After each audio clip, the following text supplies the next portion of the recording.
Greetings, one and all, once again back to Exploring Arda, a Tolkien-centered podcast where I am your host, Jackson, and I go through a bunch of Tolkien's works other than Lord of the Rings and The Hobbit. And yeah, so by now we have reached a, I guess, monumental achievement. We have been through the whole Quenta Silmarillion with Ainulindale and Valaquenta. And if you guys saw the last episode, I pretty much went through the conclusion of Quenta Silmarillion, and I kind of left it at that because I decided that my next book will be The Fall of Numenor, which is pretty much what Akalabeth is all about in the Silmarillion book itself. So I decided to pretty much use that as the starter for hopefully the next year. So that'll be the fresh book of the year is The Fall of Numenor, and it goes really, really deep into detail of the lands itself. So I kind of just wanted to start there and see how expansive the lands really, really were about that. So that is my plan. So obviously this episode is my personal review of the Silmarillion. I just thought it would be a nice little nice video now that I've been through the whole thing, and it's been pretty much the whole year, along with the other short stories that I've done, but this was the main book to kind of get through for the year. So I'm actually kind of proud about that. So that's kind of what this episode's all about, and feel free to always just comment about your own favorite things about the Silmarillion. Like for instance, like for mine, for this episode, it'll be my top 5 characters, my top 5 events, and then also 3 things that I guess that, like, for me, it could have been expanded on, or things that I just wish that would have become more relevant throughout the story. And this is only, like, top 5 stuff, so it's not... the list doesn't include everything, because there's a lot of really great characters and a lot of really great events. Obviously, that's why I chose to read it first. There's so much in the Silmarillion itself. But the ones that kind of stand out to me personally is what I'll be reading off the list. So, and if it looks like I'm reading off of something, it's because I am. I decided to write this instead of kind of do everything off the top of my head. So I think without further ado, we'll just go right into the list. And I'm going through the characters first. So, the first one that I actually have is Orome. And if you have listened through my show for quite a while, you know that Orome has become one of my favorite Valars. So he's the first on my list. So Orome was one of the Valar, obviously, and he was considered the huntsman of the Valar, tracking down and slaying the twisted and evil creations of Melkor. From the Silmarillion, it introduces him as this. Orome is a mighty lord. If he is less strong than Tolkas, he is more dreadful in anger. Orome loved the lands of Middle-earth, and he left them unwillingly and came last to Valinor. And often of old he passed back east over the mountains and returned with his host to the hills and the plains. He is a hunter of monsters and fell beasts, and he delights in horses and in hounds. And all trees he loves, for which reason he is called Aldaron, and by the Sindar Taran, the Lord of Forests. Nahar is the name of his horse, white in the sun, and shining silver at night. The Valaroma is the name of his great horn, the sound of which is like the upgoing of the sun in scarlet, or the sheer lightning cleaving the clouds. Above all the horns of his host, it was heard in the woods that Yavanna brought forth in Valinor, for there Orome would train his folk and his beasts for the pursuit of the evil creatures of Melkor. So, this was even before the awakening of the elves. So I'd imagine there was probably plenty of vile and vicious enemies to be found and defeated. The very first enemies of Morgoth, of Melkor and Morgoth. So it's just there's plenty for him to do. And he rode upon this, his trusty steed, his trusty horse Nahar, during his evil creature slaying, and would blow his mighty horn, signifying that the area he was in had just been cleansed of, said demented creatures and beasts. And there are actually really some really cool paintings and artworks, depicting Gorome and, him, slaying the creatures, the twisted creations of Morgoth. And he's pretty much a light in the first darkness of Middle Earth, when Melkor is trying to, like, get the upper hand first. But he's over there striking fear in the hearts of Melkor's minions, and it's kind of like his main objective, I guess. And he succeeded when he's trying to scare off, Melkor's minions, definitely. And in addition, the horn, the Valaroma, sounds, for me, it sounds like a divine relic, sort of. An extremely rare, really, really rare artifact made only for him. For me, it's like little things like that, like he has this like really cool horn that it just brings out like the precise thoughts and care that Tolkien took for his like many creations. And then also later in the Silmarillion, when Fingolfin challenges Morgoth, it's actually said that he resembles Orome and had the fiery flame of the Valar with him. So all in all, Orome is, I think he's become my favorite Valar, with kind of a close tie with like Olmo and Elbereth or Varda, right behind. So, and that's my first one on the list there. Second is Ungoliant. Now, as for Ungoliant, I've talked about her throughout this show, so I won't go too thoroughly into detail, because I have an entire episode, though it's kind of like way older, and, dedicated to Ungoliant specifically, as well as her appearing in my list in my Halloween special. So, just check those out if you'd like to know, like, specific details. But for me, this one, Ungoliant is part of the main reason why the trees of Valinor were destroyed. She took the form of an enormous spider. Ungoliant aids in the destruction of the trees, leaving a terrible, like, shroud, terrible fog behind, as well as taking this dark shroud with her wherever she went, and it just poisons all the healthy lands, and all the ones that the Valar want to, just so desperately protect. And even the Valar's aid and help couldn't even get past Ungoliant's black shroud. And, tracing back to our first figure, Orome, it actually says in the Silmarillion, but so soon as any came up with the cloud of Ungoliant, the riders of the Valar were blinded and dismayed, and they were scattered and went they knew not whither, and the sound of the Valaroma faltered and failed. But when the darkness had passed, it was too late. Melkor had gone whither he would, and his vengeance was achieved. So, Ungoliant was like a true terror upon Arda. Ultimately, her hunger for, more light and everything else in general just brought herself to her own downfall. Because the dark tales and the rumors say she literally eats herself to death, and her poison is still left in the dark places of the world, even after her death. So, and that's kind of all I have on her, and check out my other episodes if you want to learn more. So, third on my list for characters is Fingolfin. So, Fingolfin was an epic character during the First Age, a Noldoran prince and the son of Finwë. His half-brother was Feanor, the creator of the Silmarils. But during the flight of the Noldor, it was he that led many of the elves across the Helcaraxe, the grinding ice, and into Middle-earth, even after the doom of the Noldor was pretty much set on them. But not only this, but Fingolfin still tried to follow behind Feanor after Feanor threatened him with violence, despite their resemblance, their family ties, pretty much, their connections. During his time and arrival in Middle-earth, Fingolfin actually became the first High King of the Noldor, and for a good reason too, because he continually held up the defense of Angband for hundreds of years, so it's not an easy feat. But not only this, but it was he that challenged Morgoth one-on-one, resembling the fire and the wrath of the Valar, like I said earlier.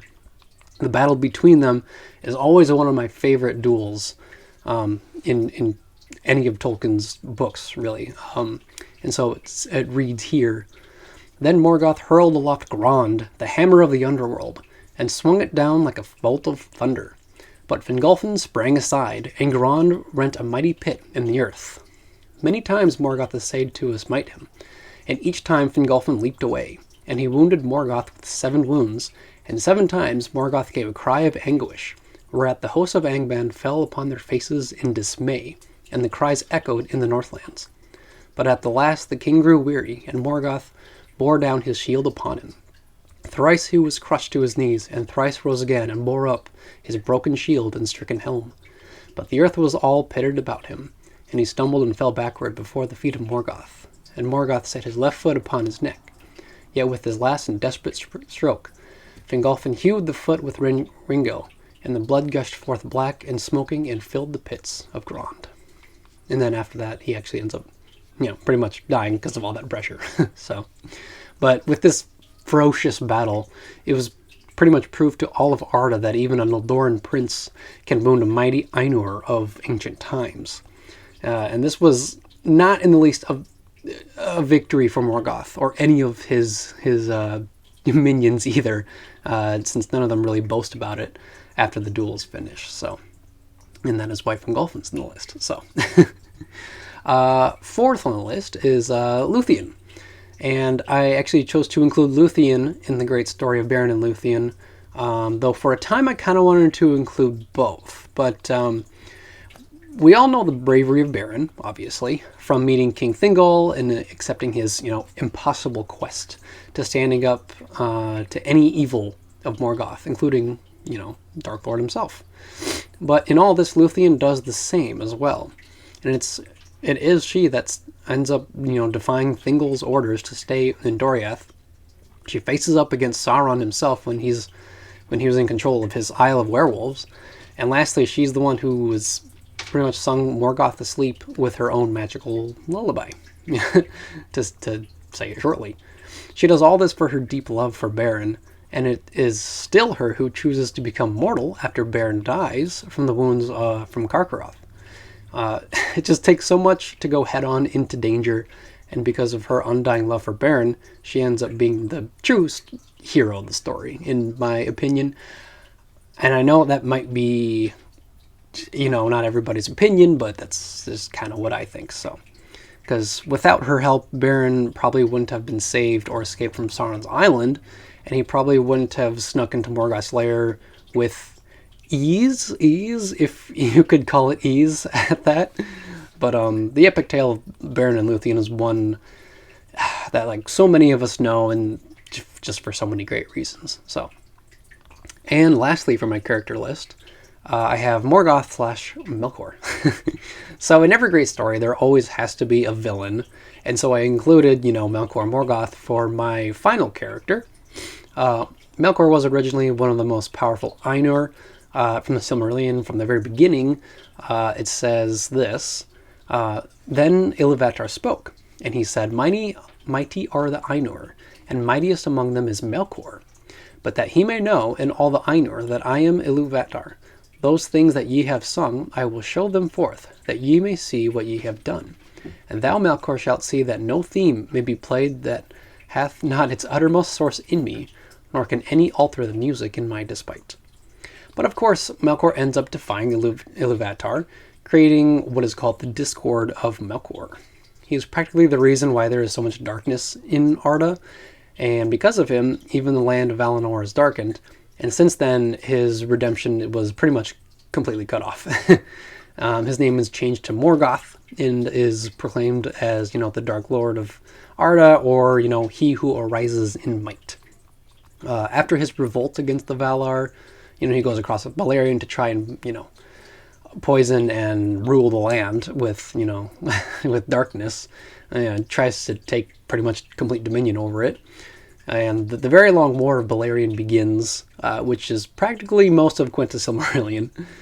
His forces always cause trouble and death and, treachery and all the terrible things that goes along with war. And only a few times has Morgoth really faced from the elves, kind of like, the one-on-one stuff. And it's not until the final, War of Wrath that the Valar take one last push and are able to imprison him forever. But no matter what, the evil seed that Melkor originally planted will always be rooted in Arda. And that's basically where Sauron comes in, since Sauron was almost equal to Morgoth. That in itself is terrifying enough to make a great second villain. So, and that's kind of what I have for my top 5 characters throughout the Silmarillion, there are a plethora more. There are plenty more characters that I totally could have chosen on this list, but just kind of like a brief tone of like, as I go through it over, I think this is like my third or fourth time reading the Silmarillion, just kind of like really thinking about it, like what characters really pops out on me, just when I think of the book itself, just, big group of characters. So that's just me. Let me know if you guys have your own top 5 characters in the Silmarillion. I would really like to know. That'd be really cool, just to see what you guys think about the book itself, not just the show, but the actual book. So it'd be really cool. So the next one I have is the events. So I have my personal top 5, events, and then we'll go into the last segment. But for the top 5 events, the first one I have is Ainulindale, which is basically the forming of Arda or Ea, like the thing that is, pretty much. The forming of Arda and also the discord of Melkor. I kind of included it as well. Kind of grouped them together because it's both in the beginning. So I won't be quoting exactly from the book, as I think these events, with the episode length, it would get kind of long. So I won't be pulling quotes, but I'll just be giving kind of brief summaries for it. But during Ainulindale, it is the creation of Ea, or Arda. We get the introduction to Eru Iluvatar, right away, the creator of all things. Through the songs and pretty much the music of the Ainur, Iluvatar's creation is seen, and dazzled at by the Ainur. And I think having a creation based off of music itself is just really incredible, and it's a unique way of making the entire existence of what we read after that. Like, in a way, I think it just makes it more divine, now that I'm thinking about it, because like with a lot of praise and adoration, there's always some kind of songs filled with dedication and love, pretty much. But of course, the amazing creation of Iluvatar's themes, they're always, disrupted by Melkor's discord. Quieting the themes and making his own, and then it's going up and down, clashing against each other. Really, really cool stuff. But from there, even before he poisoned Arda with his darkness and whatnot, I think Melkor's defiance against Iluvatar and the Ainur is kind of permanent, I suppose, like inside of him, and it only kind of spreads from there. So it sets up the reason why darkness and evil is constantly in Arda, and basically always will be, pretty much because of him. So second, I have the darkening of Valinor, which is basically the destruction of the trees and the theft of the Silmarils. So going along with the first event, the destruction of the trees of Valinor and the darkening of its divine lands is another immensely important event, I feel like. Yes, I know the creation of the Silmarils is huge, and it's a monumental feat because it was not done by the Valar, but it's because of Melkor stealing the Silmarils that the war against Melkor has a deeper and more meaningful purpose, like it's more personal. And this is like only because not only does Melkor slay Finwë, the father of Feanor, but he steals the Silmarils and takes them away, for himself. And this only happens because Feanor, the war happens for a lot of reasons, but one of them is because Feanor doesn't want to surrender the light of the Silmarils, which contains, the original light of the trees. At this point, the Valar seem pretty much like desperate for the first time, reaching out to the children of Iluvatar, reaching out to Feanor for these jewels. But it's because of their ease, they're chilling out, that the trees of Valinor were actually destroyed. They're having some really huge banquet and feast that, Melkor is able to sneak right in and destroy it just like that. So that's just my my thoughts on it, because that's Morgoth and Lys to aid for killing the trees and devouring the light of Valinor. Arda's pretty much holiest and divine place after Amun was destroyed from the first time. Of course, for Ungoliant, that's, it's rather tempting to, go along with it. And Morgoth is filled with vengeance and hate. But since he stole the Silmarils, the war against him and his creations begins, with a fiery passion. So, third on the list of events I have is the kinslaying, the first kinslaying at Losgard, and the burning of the ships, and the doom of the Noldor, kind of all at once. This third event that I think marks a rather historic piece in the elves' tales. In the first, it's the first kinslaying of elves against elves, so it's kind of a big deal because it's a tragedy. It's a big tragedy. So this is when Feanor is still burning with anger, and when he doesn't really get what he wants, he pretty much causes violence against his own kind. Of course, this ultimately leads into the doom of the Noldor, because they keep defying the Valar, and they keep, messing up. They have the kinslaying. They're turning their backs against, Valinor, all that stuff. So they never will be able to return to Valinor eventually, and they accept.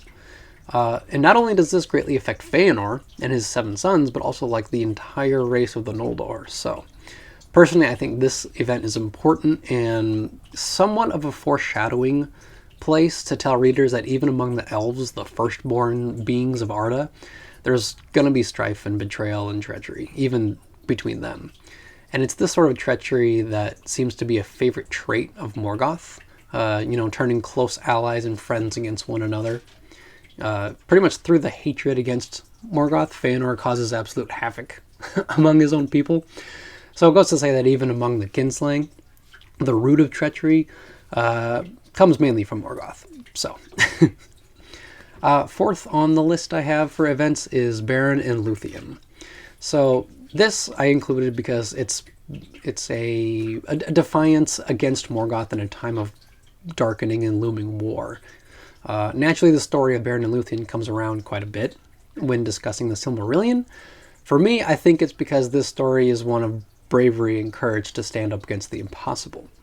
So not only this, but the story is during the Wars of Beleriand, which is basically a time of darkness and strife and violence and death. It's a lot of negative things.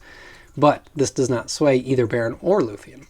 So Beren accepts the impossible, task from King Thingol, and Luthien goes after him, to snatch a Silmaril from Morgoth's crown. Despite the lands of Beleriand being completely filled with uncertainty and, looming battles ahead. So, the story also features some of Sauron's, interesting traits, like his shape-shifting abilities, his will to dominate, obviously, and rule over, previous elven places, and of course his little hobby of always wanting a tower for himself. So of course I think that's just like a little joke, but it kind of just, I don't know, it just kind of strikes me funny as to how he already has a tower of his own on the Isle of Werewolves, and obviously later on, the big, famous Tower of Barad-dûr. So I just think it's kind of funny, but going back to the point, Beren and Luthien face off against Sauron and Morgoth in the same chapter, which is definitely an impossible idea to really think about, but I think it's all about that fiery passion they both have that keeps them going forward. So even when facing Morgoth, they don't seem to, waver or cower in fear. Rather, they just take the task head on, and eventually that task is succeeded, even though it's succeeded in I wouldn't say a terrible way, but just a very gloomy way, I would say. But it teaches Arda, like the whole of Arda, that even from Morgoth, the defiance against the Dark Lord is still there in the people. So, finally, on my list of events is the fall of Gondolin. So, despite many of the elven victories against Morgoth, the secrets of the elves are eventually exploited. Another important part in the story of the elves for me is the fall of Gondolin. It's mainly because I think it's Arda's greatest elven community, the Hidden Rock. Despite Gondolin being hidden pretty much for so long under Morgoth's eye, it's only because of, here we go again, treachery that their secret is found. So, betrayals. This leads to what I was saying, earlier again about Morgoth using treachery for a lot of his deeds and a lot of his victories. turning elves and men against each other in the middle of, terrible war. But this battle, or the siege, pretty much includes much of Morgoth's, terrifying beasts like dragons and Balrogs invading the entire city and eventually, conquering it. Although some of the people of Gondolin do escape, it's still a really terrible loss for the elves, and even their hidden city falls in such a short amount of time. So it's definitely a victory for Morgoth, but the hope of defeating him still runs through the lands. And I actually decided to include a sixth one, kind of like an honorable mention of my events, because it was really cool. And it is the War of Wrath and Arundel's Voyages. So I chose to include one last event really quick, being the War of Wrath and Arundel's Voyages, as I just thought it was really interesting to see that Arendel's ship, the Vingalat, was able to go beyond Arda's borders, which, in my opinion, means he went into space. So, not too sure about that, but it's kind of my own thought. He pretty much got to go onto his own starship to the final frontier, But secondly, the defeat of Morgoth is finally at hand, and he's in prison forever. However, his darkness will always be in Arda, no matter what. So, and that's kind of like my personal top 5 events. If you guys have your own top 5 events, I'd like to know. That'd be really great, and I would appreciate it as well. So, finally, as we're getting to the end of my list here, I included 3 things that I wish could have been expanded on or became more relevant throughout the story.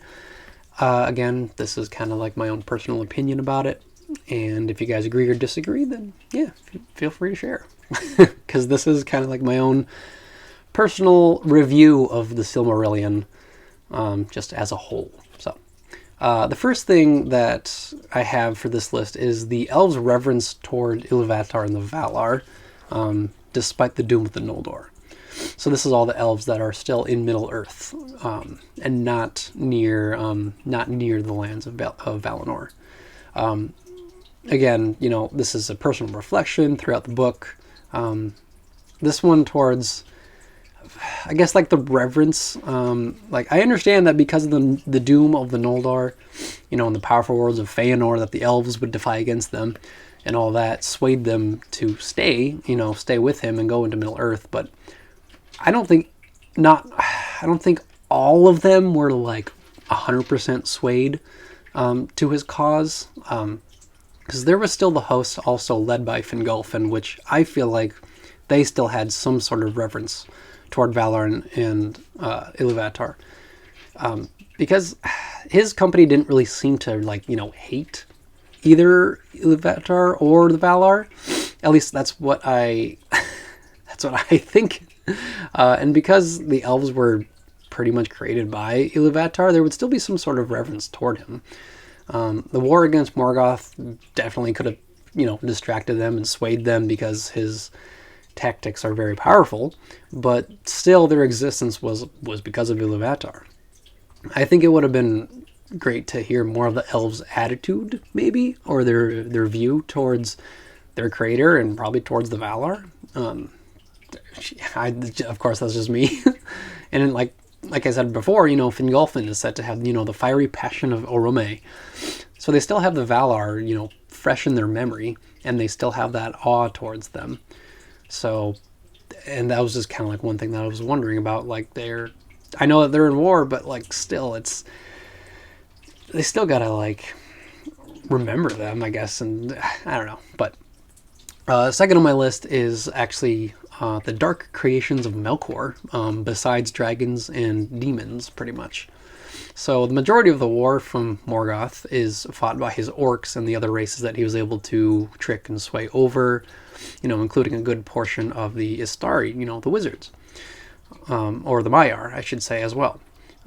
There are a couple of chapters where Morgoth, releases dragons and Balrogs even, but it kind of makes me wonder if he had more creatures out there made not just for war, but for, terror in a twisting form of, violence and fear.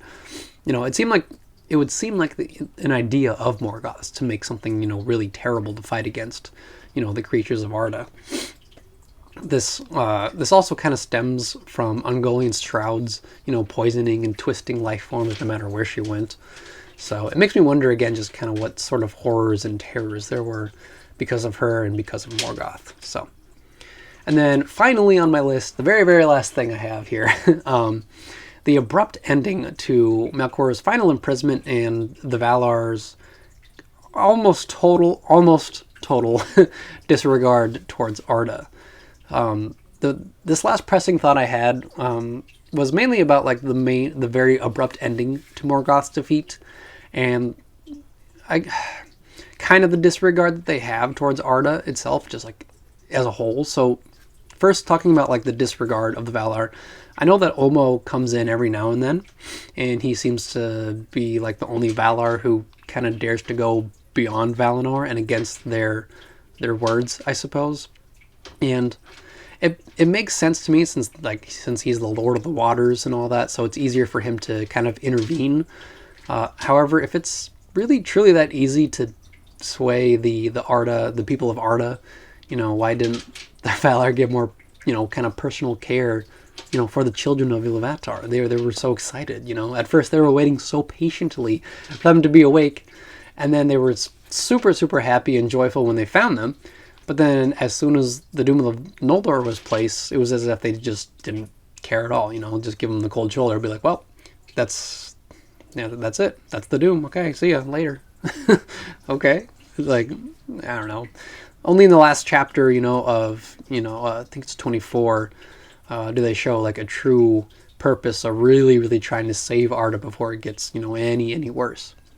This leads to like the easy capture of Morgoth, and I say easy capture because it just happens so suddenly and quickly in the chapter, which is great. But for maybe for the people of Arda, it may have been extremely difficult, near impossible, standing against him. But apparently for the Valar, it wasn't so hard after all. So I'm just wondering why it took the Valar so long to get involved after so much, violence, treachery, and death. Something that none of them would probably wish upon the world Iluvatar created. So, and yeah, that's kind of my my long list of things about the Silmarillion that I thought was worth sharing with you guys all.